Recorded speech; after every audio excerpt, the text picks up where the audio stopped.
Bonjour à toutes et à tous, bienvenue sur la chaîne Ressource-toi en Normandie. Aujourd'hui, nous accueillons Jean-Baptiste qui va nous parler de son activité. Bonjour Laetitia. Voilà, bienvenue. Et donc, du coup, quelle est ton activité principale? Alors mon activité principale, je crée des élixirs. Donc c'est D'accord. pas des élixirs qu'on boit comme ça, c'est des élixirs qu'on sent. J'en ai là d'ailleurs. Ouais. Donc ça s'appelle, je les appelais élixirs aromatiques. Donc c'est aussi des synergies aromatiques ou des symphonies aromatiques parce qu'il y a beaucoup, le son est très présent dans la création de ces élixirs-là. Ça va travailler sur toute la sphère olfactive. Donc, il y a plein de noms, l'olfactothérapie, l'aromacologie, la parfumothérapie aussi. Il y a pas mal de mots par rapport à ça. D'accord. Donc, c'est intéressant parce que ça va vraiment aller œuvrer sur tout ce qui est tous les souvenirs, toutes les émotions. Donc, des blocages au niveau émotion, tout ce qui est trauma aussi. Et puis aussi au niveau de tout ce qui est corporel, donc le flux sanguin, etc. Donc ça va travailler sur toutes ces sphères-là en fait. D'accord, donc sur différents types de corps. Complètement, Pas que ouais. l'émotionnel, c'est Non. aussi sur le physique. Ouais. D'accord, ok, très bien.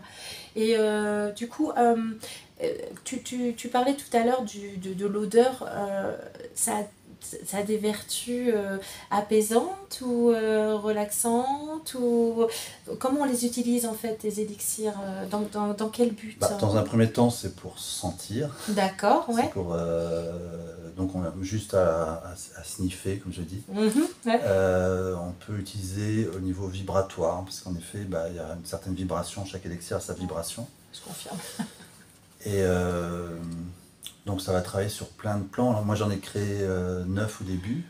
Donc il y avait beaucoup qui sont liés au chakra. Donc ça va aussi travailler sur les aspects énergétiques du corps, physique, émotionnel et spirituel et plus.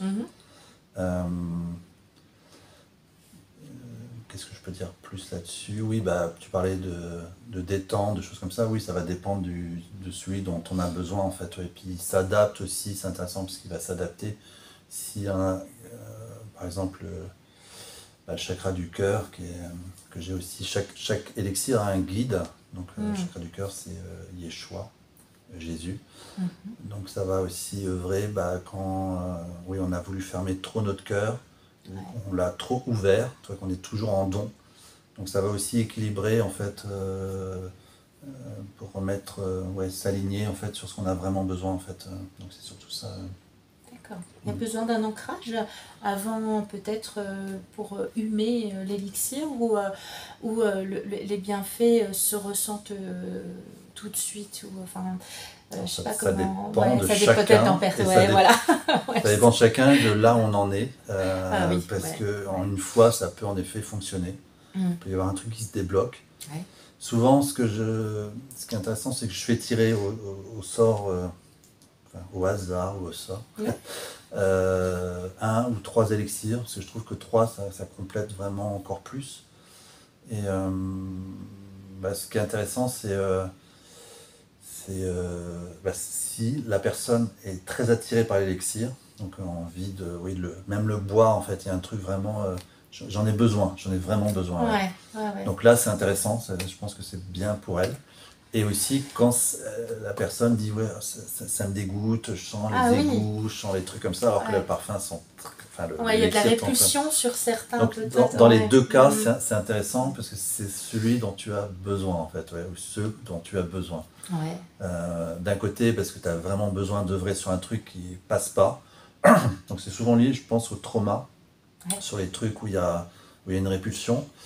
Et l'autre, c'est sur un besoin immédiat, en fait, sur quelque chose qu'on a besoin sur lequel on a besoin de travailler aussi. Donc ça peut être, oui, après, je sais pas, ça peut être sur des souvenirs, ça peut être peu importe, en fait. C'est juste laisser les choses se faire. C'est très intéressant. Mais du coup, raconte-nous un petit peu, toi, ton histoire, comment t'en es venue à te dire, tu te lèves un matin et te dire, ça sent bon, je vais peut-être faire quelque chose. Raconte-nous un petit peu, qui es-tu, Jean-Baptiste? Alors moi, moi j'ai fait de la naturopathie après le bac, on a un peu parlé en off tout à l'heure. Parce que j'ai eu une prise de conscience à 16-17 ans où j'avais des gros problèmes de digestion. Donc j'ai lu tous les livres de Kousmine, donc j'ai vraiment fait un switch à ce moment-là en disant on mange plus de viande ou vraiment beaucoup moins et on va manger beaucoup plus de choses naturelles, bio. Alors à l'époque, c'était pas du tout dans le... Ouais, maintenant ça devient quand même un peu plus... Oui, après il fallait aller dans une boutique diététique à l'époque, ça s'appelait Ouais, boutique diététique, c'était pas du tout, quand tu la regardais d'extérieur, tu te dis ouais c'est horrible c'est comme pas truc. attrayant. Non, Ouais. c'était pas très attrayant, c'était toujours très sombre en plus, avec une dame qui était un peu une petite sorcière. Mais je sentais vraiment qu'il y avait besoin de ça. Et puis après, j'ai voulu chercher un métier qui était en correspondance par rapport à ça. Et c'était naturopathie. Et naturopathie, les gens me disent, mais tu vas rentrer dans quelle secte? Tous mes amis, ils étaient super inquiets. Je dis, bah oui, mais tu vois, tu fais ça, ça, ça. Tu fais de l'aromathérapie, en effet. Tu fais sur l'alimentation. C'est vraiment très complet. Mais j'étais à l'époque trop jeune, je pense. Quand j'ai fini, les gens qui venaient me voir ou qui voulaient prendre une consultation, ces gens en phase terminale de cancer, je dis mais c'est pas là où on en a besoin d'une naturopathe. Ils disent oui mais j'ai tout essayé, il n'y a plus que ça. Et j'ai pas senti que c'était pas le moment. Donc j'ai fait plein d'autres trucs, j'ai fait du cinéma, j'ai fait une méthode sur la posturologie du corps. Et un jour, j'ai rencontré un monsieur, j'étais parti faire un tour du monde, et j'ai rencontré un monsieur Zayat en Égypte, égyptien qui vit au Canada. D'accord. Et c'est lui qui m'a proposé de faire mon premier élixir. Lui, il est très réputé dans le monde de l'aromathérapie. Ouais, il en faisait déjà. D'accord. Et il sentait que j'avais ça. Voilà. Sauf que pour moi, oui, je me suis dit, c'est super comme expérience, ça sera assez intéressant. Ouais, voilà. Et puis, en fait, ça a tellement travaillé sur moi, ça a vraiment changé, vraiment. C'était le premier que j'avais fait, ça s'appelait Anna, c'était le chakra racine. Et en fait, ça m'a vraiment posé, en le sentant tous les jours, il y a vraiment quelque chose qui s'est vraiment transformé en moi. Je me dis, ces petites bouteilles-là, ouais, en fait, ça m'a un petit peu interloqué. Et quelques temps après, j'ai reçu, je sais pas si c'est par les anges, spirituels, médiumnité. Comme tu étais mieux ouvert, hein, tu recevais plus facilement les messages. Je recevais déjà pas mal, oui. Ah ouais, voilà. Mais j'avais pas reçu sur ce côté-là. Et là, j'ai reçu les 9 premiers élixirs avec tous les bienfaits, tous les noms, et puis je me suis dit, mais c'est un peu bizarre. Là, c'est 9 d'un coup. Et puis mon copain qui m'avait présenté ce monsieur Zayat, parce que lui il a tous les ingrédients, en fait c'était ça qui était pratique, c'est que lui il est là, il a 300... il cultivait... Alors pas tout, parce qu'il y a des choses qui viennent un peu partout dans le monde, donc ça c'est... Mais la plupart, oui, il est distillé, oui, il a été distillé lui-même de façon spirituelle, comme il dit. Donc connecté à la terre, au ciel, il a besoin de distiller dehors, justement pour ça, avec une eau, tu vois, bon, c'est un rituel art, aussi. Oui, tout un rituel.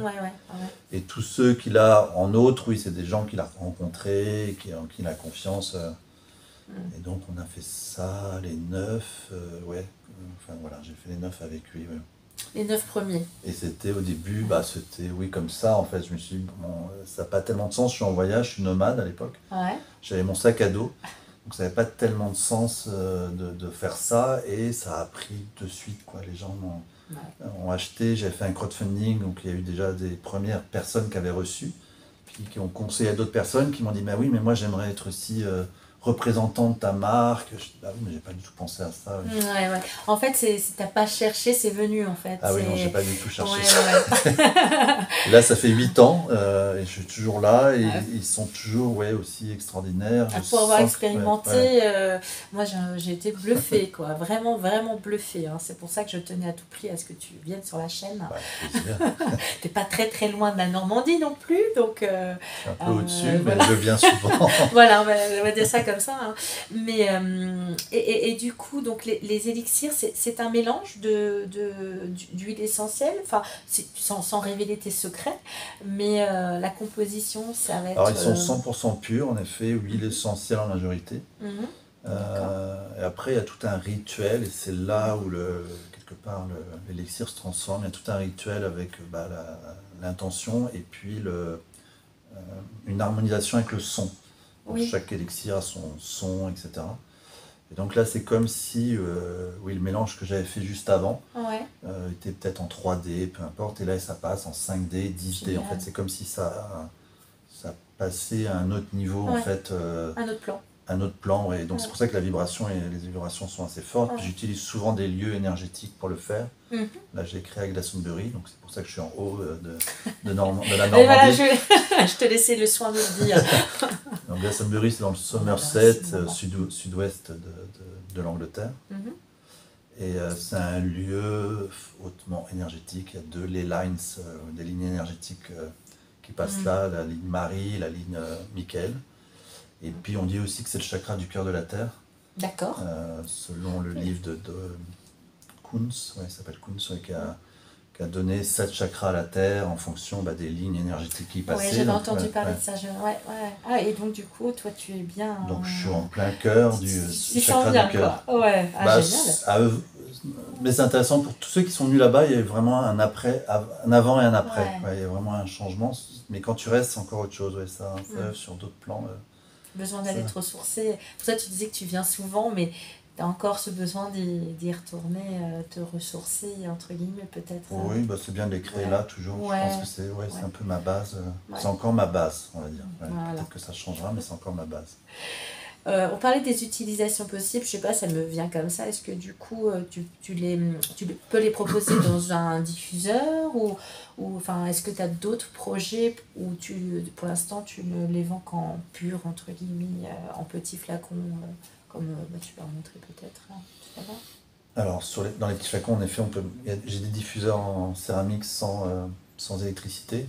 D'accord. Donc ça peut être, on peut le mettre sur le bureau, sur la table de nuit, la nuit, c'est bien la nuit. Ça évite d'être tout le temps en fait avec sa petite fiole au bureau par exemple. Après, il y a aussi tous les diffuseurs, sauf ceux qui chauffent, donc tout ce qui est électrique, voilà, tout ce qui est... Donc ça peut être intéressant.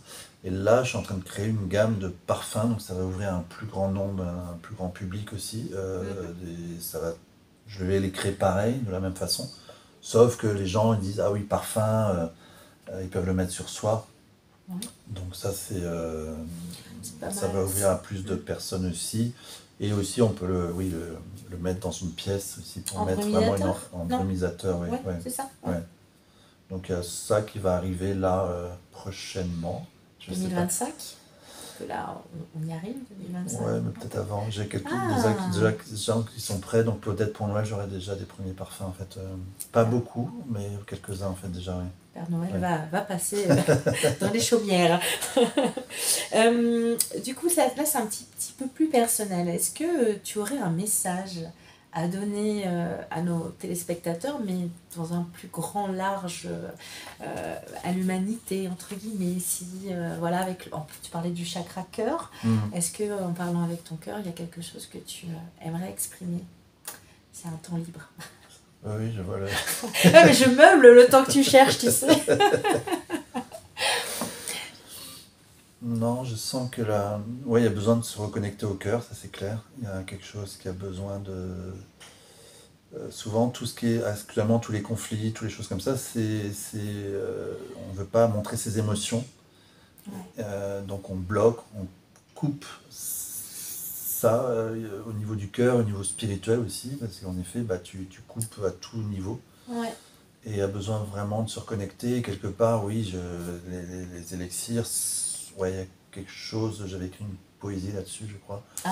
Qu'on doit retrouver sur le site de Prava. De toute façon, voilà, vous trouverez à la fin de l'interview tous les liens possibles où vous pouvez retrouver Jean-Baptiste et son site aussi, où vous pouvez directement voir tous les élixirs que tu crées et à venir. Voilà. Donc le message est celui de la réunification, j'entends. Quelque part, je suis pas installé au chakra du cœur par hasard. Tout s'est aligné sur quelque chose et c'est vrai que ça va œuvrer aussi là-dessus. Je sens ça. Après, à vous tester, disons tout ça. Voilà, un peu de lumière et d'amour dans ce monde. Et après, tu nous as parlé de ton ami égyptien, mais est-ce que tu as un mentor ou quelque chose, une personne, un livre, un film qui t'a inspiré dans ton parcours? Pas mal. Alors, je sais pas, là, celui qui me vient, c'est l'alchimiste, en fait. Ouais. Ah, De Paulo Coelho, oui. je trouve que ça te va parfaitement pour le coup, j'aurais pas dit mieux. Ouais, l'alchimiste. Ouais, je pense que ça a été un début de quelque chose pour moi, en fait, quand je l'ai lu. Je me suis dit, ah oui, il y a autre chose. Il y a vraiment un travail intérieur. J'ai vraiment eu une vision du monde différente après la lecture. Ouais. Ah, ça te correspond. Voilà, alors après, donc j'ai envie de dire merci. Avec plaisir, Laetitia. Avec plaisir. Merci, c'était une très très belle rencontre. Juste pour l'histoire du témoignage, je ne connaissais pas Jean-Baptiste et je suis arrivée dans un atelier collectif lors d'un salon sur Caen. On était assez nombreux sur le coup. Et donc il y a des petits, des petits sticks avec l'huile essentielle qui est arrivée à chacun de notre nez, de chaque personne individuelle. Et là, c'est le corps qui parle. Il n'y a pas besoin du mental ni quoi que ce soit. Et c'est vraiment bluffant. Je vous invite vraiment à tester ces élixirs parce que ça chamboule pas mal. Après, voilà, ça fait travailler sur soi. Donc, c'était le petit truc que je voulais dire à la fin. Merci, Laetitia. Merci à tous et à toutes. Et puis, on se retrouve pour un prochain interview un peu plus tard. Au revoir, Jean-Baptiste. Au revoir, Laetitia.